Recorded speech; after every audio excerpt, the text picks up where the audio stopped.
İngiliz dilinde media sözü medium sözünün köplük formasydyr. Media halkara söz bolup ol köpçülüklerin habar veriş serişlerini, teleradio gepleşikleri, metbuatı, gazet jurnalları, interneti, elektron neşirleri, kinematografiyanı, fotografiyanı ve mahavat puduğunu öz için alýar.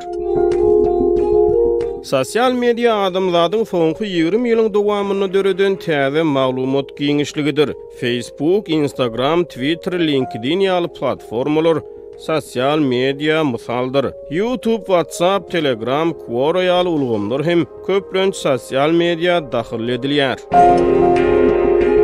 Sosial medianyň ulanyjylary bu platformalaryň üstü bilen tekst, surat, video ýaly islenlik maglumaty paýlaşyp bilýärler. Sosial media söz düzümi beýlede dursun, hatda media sözü hem türkmen diliniň iri sözlüklerine girizilmendir. Ýöne muňa garamazdan metbuatda meselen media sözüni öz için alýan multimedia sözü giňden ulanylýar. Ýa-da resmi metbuatda wagtal media sözü hem ulanylýar. 24-nji ýylda geçiren iş masagatyna Türkmenistanyň prezidenti Gurbanuly Berdimuhammedow Türkmenistanyň döwlet hiýetçiligindäki köpçülüklerin habar beriş serişlerini sosial torlardan peýdalanmaga çagyrdy. TDH-nyň türkmen diline çap edilýän saýty bu habary köpçülüge ýetirenne sosial media, sosial tor ýa-da sosial ulgam sözlerini ulanmady. Prezidentiň bu talaby daşary ýurtlarda ýaşaýan türkmenistanlaryň Berdimuhammedowyň rejimine garşy sosial media arkaly guramalaşýan wagtlaryna gawat gelýär.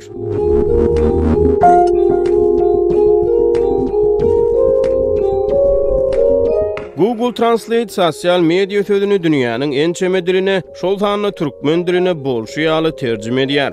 Halkara hukuk toporlary Türkmenistanyň sosial medianyň petekli saklanmagyny tanqid edýärler.